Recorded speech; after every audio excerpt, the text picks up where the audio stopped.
কর্মকাণ্ড দেখে নিজের হাসিকে আর ধরে রাখা যায় না। প্রাণীদের এমন কিছু হতভম্বকর, রোমাঞ্চকর ও হাস্যকর মুহূর্ত দেখানোর জন্য বাংলা কাউন্টডাউন আপনাদের জন্য একটি সিরিজ শুরু করেছে, যার 2টি পার্ট আপনারা অনেক বেশি পছন্দ করেছেন। তাই আপনাদের জন্য নিয়ে এসেছি funny animal moments caught on camera part 3।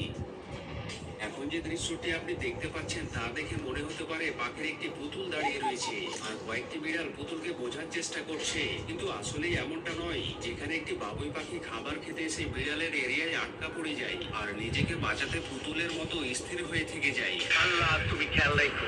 অনেকক্ষণ ধরে বিড়ালেরা তাকে বোঝার চেষ্টা করেও বুঝে উঠতে পারে না। তাদের মধ্যে একটি বিড়াল তাকে হাত দিয়ে টাচ করেও বোঝার চেষ্টা করে। বাবুই পাখি বুঝিয়ে দিয়েছিল যদি বিড়াল হামলা করে তবে তাকে বিড়ালেরা কাঁচায় চাবিয়ে খেয়ে ফেলবে। এরই মধ্যে বাবুই পাখি যখন পালাতে চেষ্টা করে তখনই বিড়াল তাকে টার্গেট করে বসে, যার কারণে আবারও সে সেখানে স্থির হয়ে থেকে যায়। এরপর একটি বিড়াল টার্গেট থেকে কিছুটা দূরে গেলে বাবুই পাখি সুযোগ বুঝে সেখান থেকে জীবন নিয়ে পালিয়ে যায়। কিছু পশু রয়েছে যারা অপরকে উস্কানিমূলক আচরণ দেখিয়ে মজা নিয়ে থাকে। যেখানে একটি টিয়া পাখি চুপচাপ বসেছিল আর তখনই পাশে থাকা অপর টিয়া পাখি তার কাছে গিয়ে একটি কিক মেরে বসে। এটা বহুত খারাপ, এটা তুই কি করলি? আর কিক মেরে সেখান থেকে দূরে সরে যায়।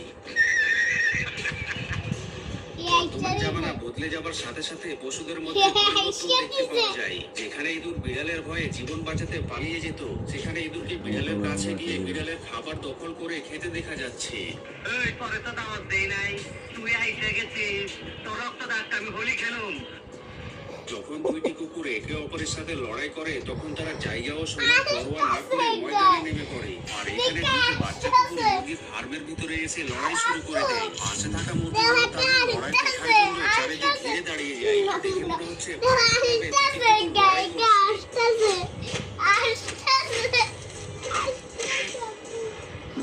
এমন একটি প্রাণী যা দেখতে অনেক কিউট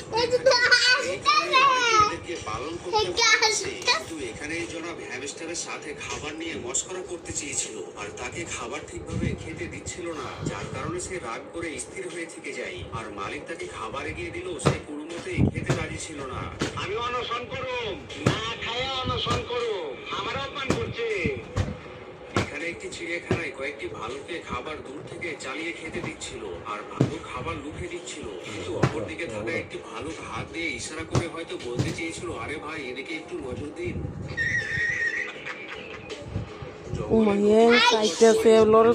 অন্তর কেটে